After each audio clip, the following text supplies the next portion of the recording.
Coming to you from the Windy City. Welcome to Let's Talk Shop, a podcast about all things cloud and enterprise tech. Listen to insights and guest interviews with IT thought leaders and professionals. Now, here's your host, Elias Kanaser. Welcome back, everyone, to another episode of Let's Talk Shop. This one is special. I say it about all of my episodes. What can I do? All of my episodes are special, but this one is truly special. I learned about my guest and about his companies when I was still at Gartner. It was super intriguing. I didn't completely understand it. So this is going to be a fascinating conversation. He's been incredibly difficult to bring onto the show because of how busy he is. So this is going to be interesting. Cliff Beek, welcome to the show. Thank you so much for making time today. Great to be here, Elias. It's nice to finally meet. Yes, it definitely is. You are the CEO of two super interesting companies, SpaceChain and SpaceBelt. Can you tell our audience very quickly what they each do? Sure. Well, I'm consumed with almost 100% of my time with SpaceChain, but the relationship evolved from SpaceBelt. SpaceBelt was created to protect sensitive data as it traversed the world, to get it physically separated from the terrestrial networks and from, the vulnerabilities at peering points that data can be intercepted. So in that regard, there was some really interesting technology that was developed. The use cases were primarily for, again, I would say financial institutions, security, intelligence, governments. And so that business was evolving when I met the founders of SpaceChain at a Tim Draper conference in San Mateo, California. And the founders of SpaceChain, particularly Z Song, was, and I just became instant friends. So, and I really was impressed with what they were doing. They were putting a blockchain wallet in space that was more involved with cryptographic currencies.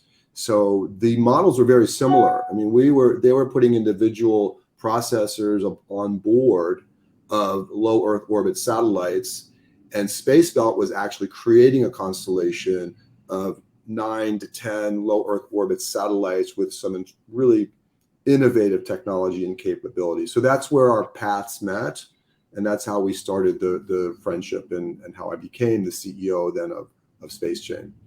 I have so many questions for you. I've got so many questions for you. So let's start a little bit at a high level. I know some of my audience probably wants me to focus on SpaceBelt. I promise if we can get to it, we will. But SpaceChain is just fascinating. Maybe we'll do another episode for SpaceBelt. But so let's up the conversation a little bit. Many folks associate blockchain immediately with cryptocurrency. Now, you and I both know that's not the case. I'm not a fan of cryptocurrency the way it is being presented today. I am a huge fan of blockchain technology. So maybe explain to us blockchain and crypto. Is that what you're doing? Are you putting a token essentially in space? Yeah. It's a really important question, Elias. I appreciate you asking that because we do want to make the distinction. I think blockchain has been associated with cryptographic transactions.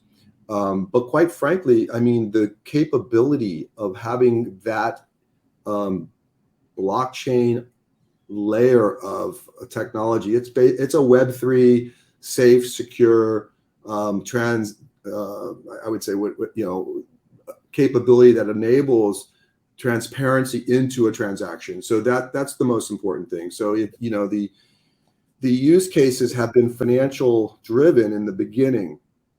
But what I'd like to kind of make sure that we kind of focus on is that there are multiple use cases for it. SpaceChain evolved as a token for, they had an ICO, which was a token that enabled access to space and access to SpaceChain. So the whole idea for SpaceChain, the philosophy is democratization, open it up to the average sort of person that wants to have access to space. Now, there's the security element of it. There's all kinds of the technology capability that's integrated.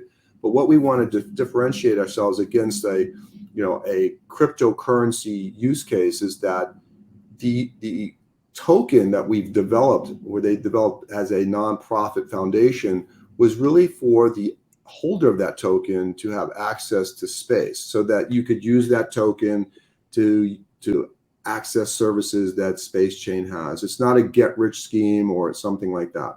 But the underlying capability of what SpaceChain has developed is to secure transactions that involve, whether it's financial information, high-value data, very similar that what SpaceBelt had was data protection, data security, but also to have, in the case of SpaceChain, is this third key isolated in a wallet that enables the ability to eliminate a third-party transaction. That's basically the blockchain ledger. Eliminate having to authenticate each other to a party without having an intermediary. So it eliminates that. The ledger itself authenticates the transaction. So, that level of capability in a physically detached environment is what the value add is for both companies, to be honest. So I'm just curious, why space? Like, why deploy all this infrastructure in, I'm assuming, near orbit in these satellites? What can you do there that you couldn't do on infrastructure that you can deploy here on Earth, or even within clouds? Yeah. So, in space, it's this, when you look at, if you come from a cybersecurity background, it's all about physical separation.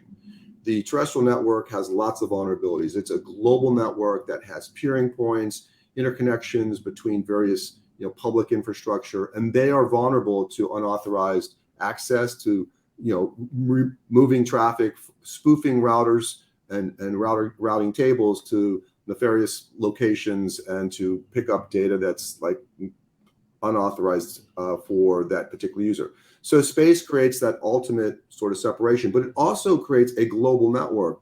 So when you're in space, you're bypassing all of the things that we just mentioned. So two elements is the security level, and also the communication path is pretty direct. So if you are looking at a financial institution, for example, you have a headquarters in, let's say, Hong Kong. Let's use HSBC, the bank, as an example.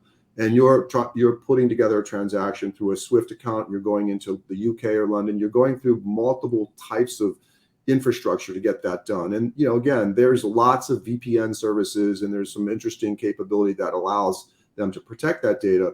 But this adds a higher level of protection when you get it off that public infrastructure. And the only one who's able to access it is through this smart contract.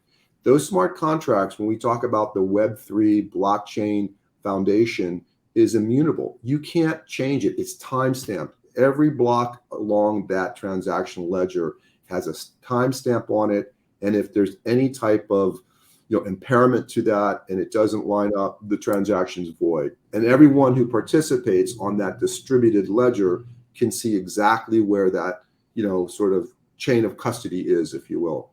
So it really makes a lot of sense in terms of securing data and also moving it globally around the world. Satellite communication networks are global. I mean, you use them in an instance where you're trying to get global connectivity and trying to get it around the world in a very quick and secure fashion.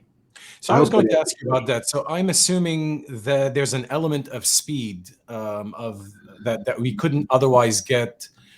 Let's call it, traditionally, that you're able to get in space because of that direct path. The satellites are able to, have those lower latencies, higher speeds types of transactions.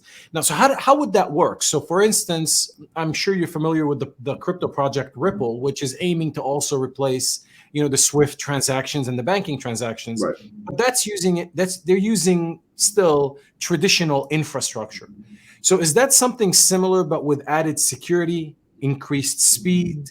So there's going to be some kind of a token to exchange in space? I don't look at space, though, as like increasing the speed, because there are, limitations from space to Earth and Earth to space. Sure. But the transactions are kilobytes of data. When you're exchanging a token or a coin, it's not like you're putting a video or high, binary large object into space, and the Okay, delay fair. for that. So it's very fast, but some of this information may not be real time and time sensitive. It just needs to be cached information that moves in a path that's secure. So time is not necessarily the value of the project as much as security, and the idea that this cannot be. It's a very different technology base when you're using a satellite up and downlink. It's encrypted on both sides, on hardware encryption. It's encrypted on the processor that's receiving the information. And then you have data in motion that's encrypted. So there's higher levels of encryption when you're using that type of platform. And I don't want to challenge all the hackers out there and say it can't be intercepted. There are, of course, because it'll encourage it. But I mean, there are ways in which they're trying to jam, frequencies, and there's all kinds of different types of, penetrable entry points into it. But it's very difficult to locate when you have multiple ground stations and you have multiple LEOs and moving around at a very high speed, to actually determine where that data is going and there are multiple paths. So the traditional geostationary satellite is focused over a specific region, and when you're transferring data that way, you're coming down and you're double hopping, you're going up. So for example, when you look at World Cup games that are transiting around the world through satellite connectivity, it typically is origination from the location, but then it double hops at a middle point, like maybe in Europe, and then it goes back up. So multiple satellites are being used. In the low Earth orbit constellation, you're basically moving that data between those satellites. So we're Spacebelt, for example, had the concept of using optical lasers for interconnecting all those satellites. So it's moving faster that way, but you're not double hopping. Where going back to SpaceChain, we have found that we're not building satellites at SpaceChain. SpaceChain is more of a value add. We look at constellations of LEO satellites that have processing capabilities. So our business model is to use existing satellite systems that have the capability to host on their payload our processors. Those processors turn into for example, multi-signature wallets. But again, the value for the company is not to build and bend metal and launch satellites.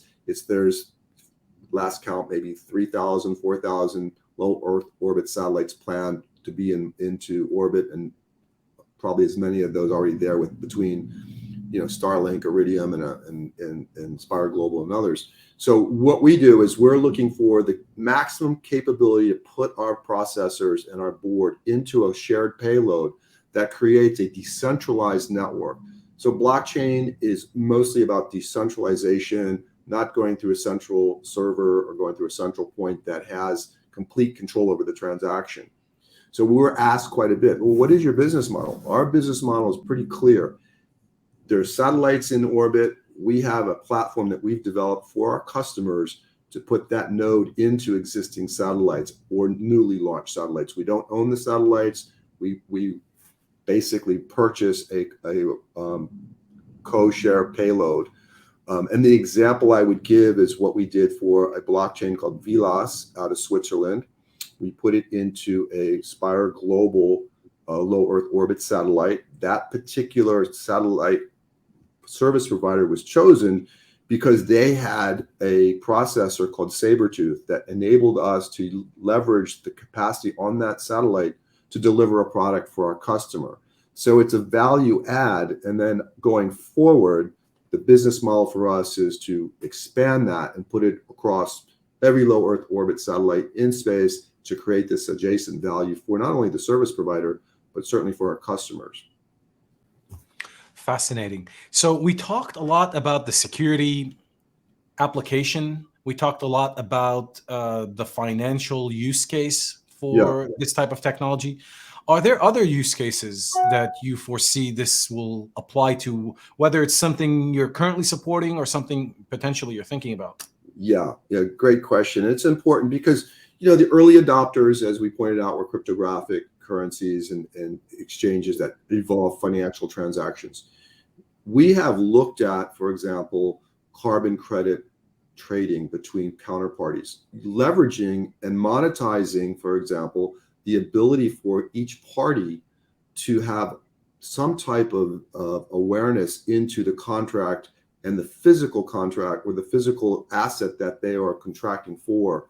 So when you look at a carbon credit trading party to counterparty, they have this ability now, we believe, by utilizing Earth observation capability across a ledger that enables each party to authenticate that what has been contracted for is actually authenticated through an Earth observation image. And that image is time-stamped, and it is also, it can't be impaired. We know that images in a lot of situations, when it come across certain mediums, they can be impaired and changed. So when it comes across our platform, the two counterparties can authenticate that what they've contracted for physically and through this contract is secure and is authorized and can be verified. So that would be an example of, we feel, again, a physical commodity trading contract can be used. We have another example that we're developing with a grape vineyard in New Zealand, where they are selling their harvests and their grapes to a wine producer in South Africa. And what the South African buyer is looking to achieve is what were the growing conditions between a 10-month period? What did the weather look like? How much rain? What's the soil content? So using a timestamp of weather mapping and mapping capabilities for that conditions over a period of time can be captured into a very secure environment to allow the purchaser to verify that what they're buying is actually that particular harvest from that time period. So those types of awareness capabilities for agriculture is important. We've mentioned about the environment for carbon credit trading. And the third one that we're working on is another extension of the agricultural type of user, where it's for food supply and for food chain types of delivery. So when you can see, like, there's a lot of waste, and this was brought to my attention by the particular company that's doing it. When a farm is producing particular agriculture products and getting it to the market, there are times where that product sits in a silo someplace at a shipping container that just rots and doesn't get to the last location. So using a type of blockchain ledger, removing the intermediary party, speeds up the transaction. So they can identify a buyer much faster without having to have this intermediary partner hosting it and waiting for the buyer to show up. The farmer and the end user can actually contract together, again, eliminating the intermediary party. That speeds up the process, reduces waste, and feeds the world. So it improves life on Earth based on the sort of situation awareness from space. So yeah, this is fascinating. So you're creating a sort of space economy, but that still supports all of the traditional functions that we needed on Earth, let's call it. But the use case here is essentially validation and authentication, yes, primarily for all of them, correct? Yeah. And that begins to level up into space.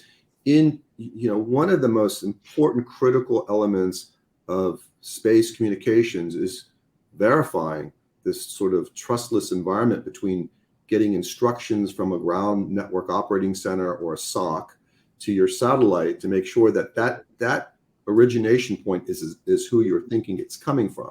You get instructions for your telemetry and tracking and communications to a satellite. You need to know that, in fact, it's that particular message is coming from your ground station and not some rogue country trying to deorbit your asset or satellites. So the capability of what we're doing for, as you pointed out, improving the life on Earth, but as you begin to look at the vulnerabilities also of space assets and what could go wrong. Imagine if we lost our GPS navigational system due to a bad actor. So you need to be able to protect inter-satellite communications with each other. And what we're doing now, so where were we to where we're going now? And it may be one of your questions, but if it's okay, I'll just jump ahead. What's next for SpaceChain is that we are putting these processing capabilities into space to allow inter-satellite communications and this distributed decentralized network in orbit to protect the data that goes between different operators, service providers, and also, just again, protecting that asset from getting into a situation that may be harmful. So I have to ask this question. You've piqued my interest, and a million questions are going through my mind. So I agree, and I subscribe to the idea that putting it into space will protect against has a lot of security benefits. But aren't those security benefits now isolated to the traditional hackers? Maybe. What about what we're seeing in the geopolitical space today, where you've got countries are going at war via cybersecurity? So while, yes, we've protected against the traditional hackers, how do you protect against malicious governments potentially Yeah, that have the physical capability and even the computing power to go after something that could be very disruptive? I mean, if we fast forward 5 or 10 years, when more and more is transacted in space, that becomes a target, no? Yeah, we're seeing it. Yes. So the target area is expanding. It's expanding from not only the terrestrial networks. I mean, think about, first of all, as you point out, the political warfare, from cybersecurity. You're the Ministry of Foreign Affairs for a country, and you've got 180 embassies spread out throughout the world. You've got a handful of embassies in very hostile environments. You need to get data out of those countries for various reasons. And, typically your host country is providing your ISP service for you. And you have to know that it's being sniffed, it's being looked at, and as much as you use your VPN services. And I'm not saying that this is a workaround, but if you are able to use a satellite uplink to get your critical information, not replace your emails and not replace your standard operational, non-critical data, but if you're able to get that high value data up and out above the infrastructure, that's where this capability comes into play. Now, whether or not it can be intercepted once it's in space, that's a whole nother conversation. But we do know that there are, lots of threats coming, and threats coming not only to government information, but financial banks. We see there's soft targets when there's, the exchanges see that they're, for example, if we use digital currency as an example, just disappears, gets, wiped out. Those kinds of targets are very soft and high value targets. But it moves not only, again, back to your point of the political environment is, there's a high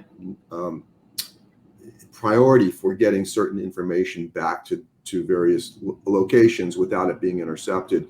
And most, I think, cybersecurity analysts and IT departments would agree that physical separation is one of the areas that creates the highest level of protection. So satellite communications, drones, hot air balloons, these have all been areas to get information up and out. But that data needs to go someplace. So whether you're in a low Earth orbit environment or in a drone, you need to either communicate that information up to a geo or communicate it down to Earth and then backhaul it through fiber or however you're planning to get it to your destination. We just feel that hosting that protection, whether it's a third key, whether it's an element where you can have access to data only through authenticated, ground infrastructure, prevents to some degree, a high degree actually, the vulnerabilities of having that data end up in the wrong hands. This is fascinating. And I'm, again, a lot of things are going through my mind. I mean, there's definitely a lot of military applications here for authentication and verification, across the board. But out of curiosity, and this is not just to, this won't just apply to your company, for anyone that deploys in the orbit, who has jurisdiction? Like, I've always been curious, like even with Starlink, Can the satellite just move into the airspace of another country? Do the countries still have jurisdiction? Who has jurisdiction up there? Yeah, I mean, that's been a struggle all along. This is a highly regulated environment. So, to be in compliance with various, and I'm not quite sure which diplomatic treaties Sure. are there, but I'm not a lawyer, but there is a system in place to prevent, for example, unauthorized access to airspace. And so from that perspective, the sovereignty of countries, when you're flying over a country, you have to be very careful if Respect you're it. using high resolution telescopic lenses. And you can see there's, and I'm focused more on commercial side. I'm not Sure. involved in this conversation, at least on the defense. This is more civilian, but there are regulatory guide rails in place to prevent and dissuade commercial operators from having access to telescopic lenses that provide a resolution that they're just not allowed to have. And in some instances, you're expected, when you go over certain airspaces, to shut it off. But we know that they're used in a political environment to get situation awareness at various locations, and that's being used by groups that are defending their countries, or using it for departments of defense and other military kinds of applications. But more importantly, I think from our side, we like to see it to be used in predictability of catastrophic events. Take a look at what happened in Turkey, what happened in Syria. If we were able to utilize some of the, I'll throw a shout out to Google Earth mapping, or to any kind of Earth engines that you're able to forecast in advance. What can our technology do to help those communities survive and recover from a catastrophic event? Can we predict, routes for travel to get outside of those areas safely?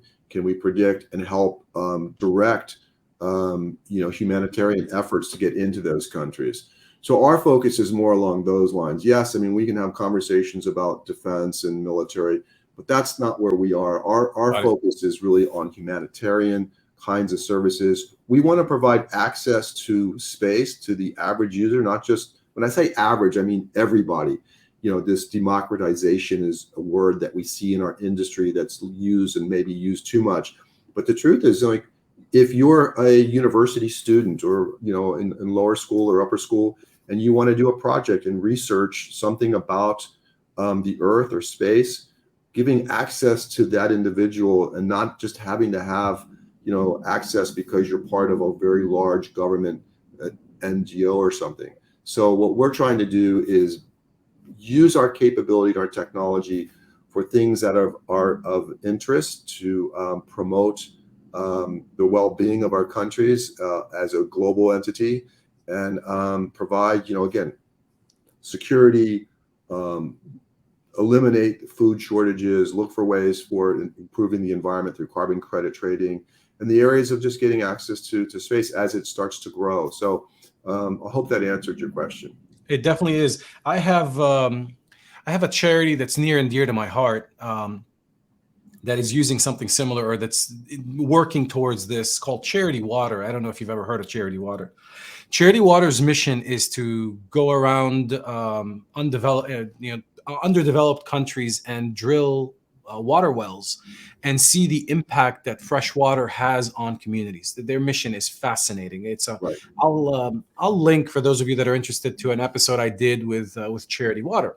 But see, here's what they're doing. So when they drill these water wells, they're turning them into smart wells. So they're putting sensors on them as well. But here's where blockchain and smart contracts come into play, and where I think your technology is also interesting.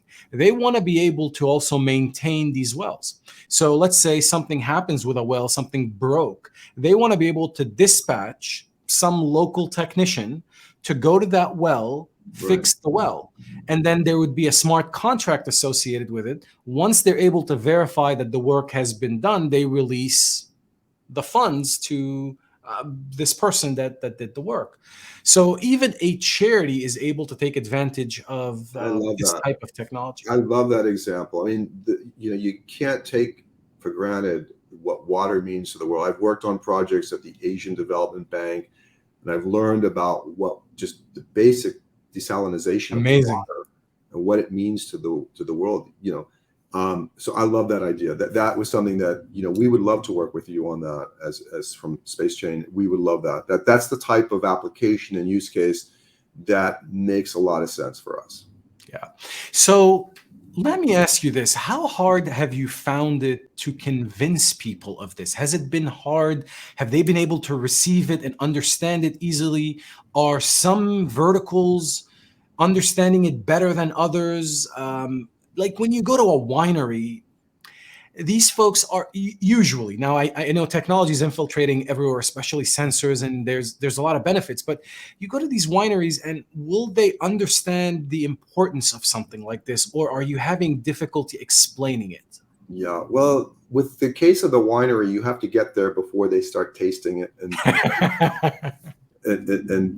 you have to get there early, or maybe later, probably even better.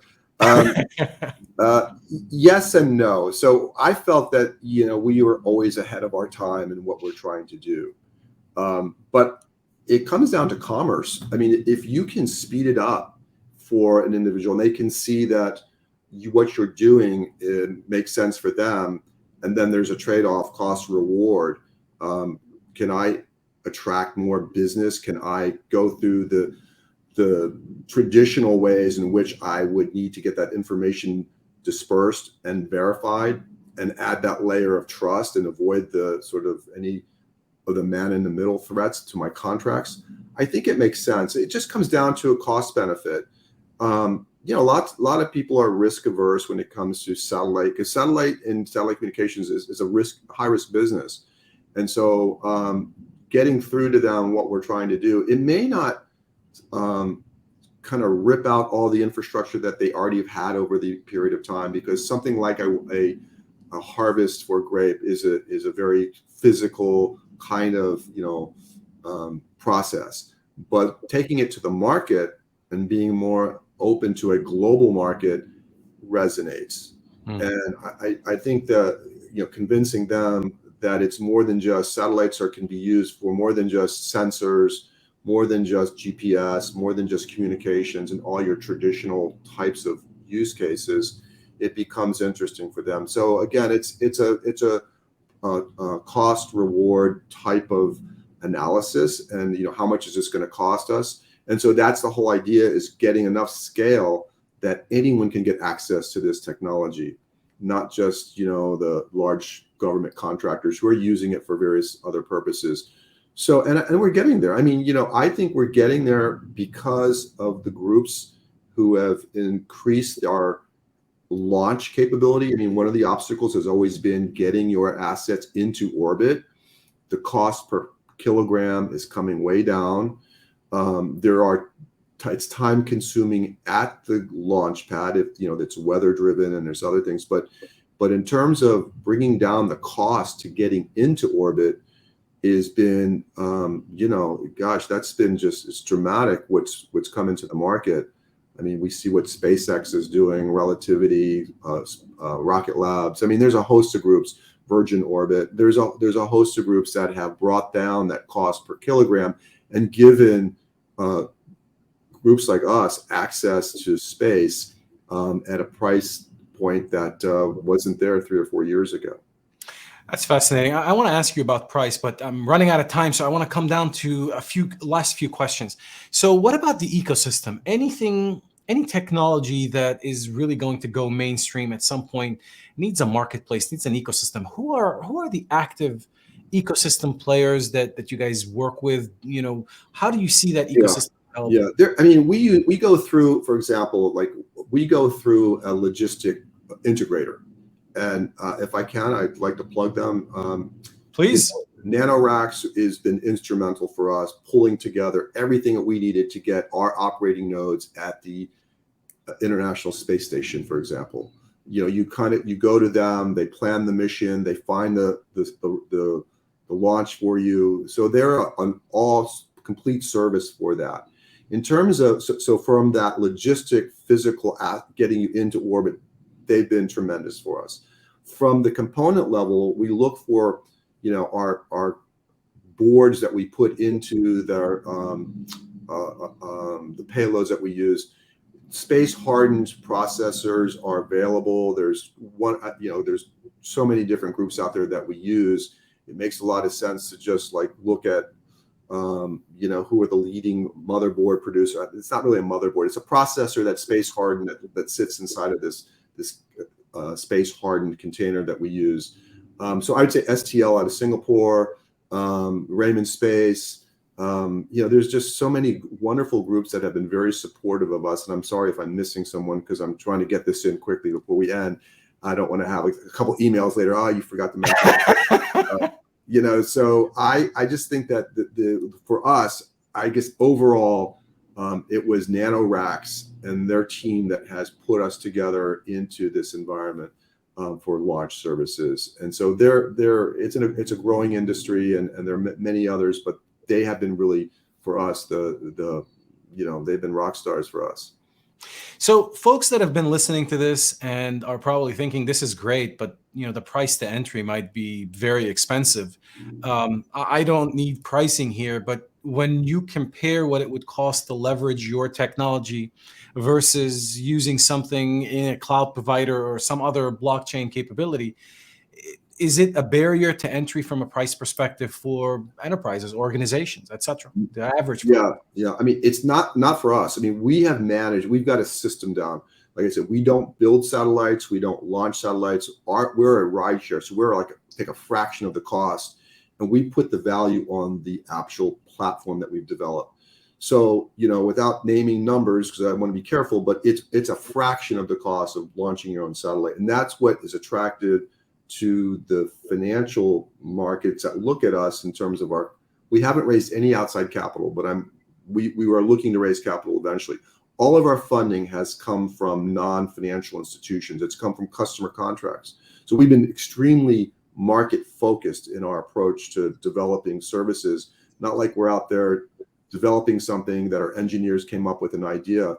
It actually came to us through groups like European Space Agency, NASA, Innovate UK, Enterprise Singapore. They have these grants that say, develop this capability for us.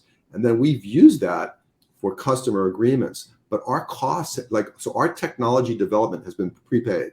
So there's none of that our customers pay for. This may be sort of reinitiating that for their particular use case. But it's not expensive. I mean, it's amazingly, for what we've done, it's like you can get a node into orbit on a payload for a fraction of what you are probably thinking. I will just throw out a number. You can probably get a processor in space to do work for you between $1.5 million to $2 million. Super interesting. And for a large enterprise, that's kind of like, well, let's take a look and see how this makes sense for us. Right. Our business model, though, now is to take other groups of processors for mobile communications or interspace services and take their processors that are coming from proprietary groups, make it space hardened, put it into orbit. And what we want to do is open it up for other developers and other types of platforms to build upon what we put in space. So I shouldn't say proprietary. It's actually open sourced, capability where developers can come and put their programs on top of what we've developed. And it's a very low entry cost. This is fascinating. I'm going to give you the last word. So how long do you think before this will go mainstream? Like, is it 2 years? Is it 3 years? Is it 5? Is it 10? And anything else that you'd like? I just appreciate this opportunity to talk with you and to your followers. I think it's there now. And I feel that, we're in this race right now. The market may not be as large as what we'd like it to see. We invite other groups to come in. We see that the competition in what we're doing. We've got 7 operating nodes in space, 3 at the International Space Station. I don't know anyone who's done that, any company in the world. But we want to include others to come in. Let's work on growing it. Competition pushes each other to do even more. And as competitors come in, we complement each other, because ours, we want to be an open source system that allows others to develop their products on what we've already done. So we think it's, the space economy is here now.